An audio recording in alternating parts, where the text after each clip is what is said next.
داخوازی کاتۆلینا بۆ سەر بەخۆی و کاردانەوەی حکوومەتی ناوەندی ئیسپانیا هەر قەیرانی ئەم دوانەی هەڕەشە لە لاوازکردنی یەکگرتووی لە نێویەکێتی ئەوروپایە بە جۆرەی توێژینەوە ڕێبازی ئاسایش ئەگەری جیابوونەوە لە چەند هۆوە سەرچاو دەگرێت.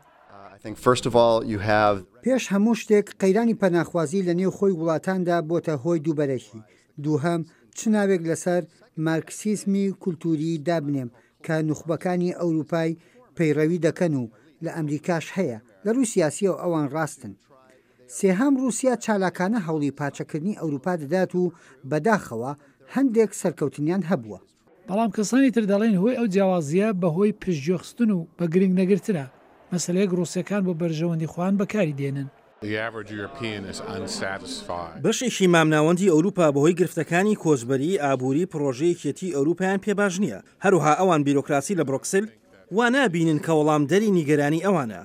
ئەوە لاوازی پێک دێنێت کە ڕووسیایەکان دەیانەوێت لە بەرژەوەندی خۆیان کەڵکی لێوەربگرن و هەرواش دەکەن.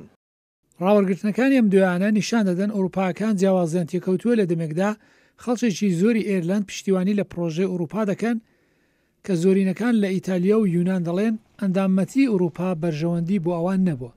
بەو حاڵەت زانیاری نهێنی رووسیا ئێستا تیشی خستۆتە سەر کاتۆلۆنیا بۆ ئەوەی کارتێکردنی بەرفران کاتەوە.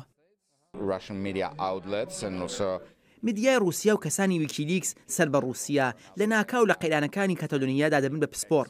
کارتێکردنی رووسیا بە ڕێگایەکی جیاواز دەگەشە دەکات. لەلایەکەوە کارتێکردنێکی زۆرت لەسەر هێزەکانی ڕاستەقینەی نیشتمانی هەیە، لایەکی ترەوە کارتێکردنت لەسەر هێزەکانی چەپ و ڕاست هەیە. رووسیا هەوڵ دەدا هەموو جۆرێ ئەو هێزانە برەو پێ بدات کە لە دژی قەوارەی هێزی ئێستا لە ئەوروپان.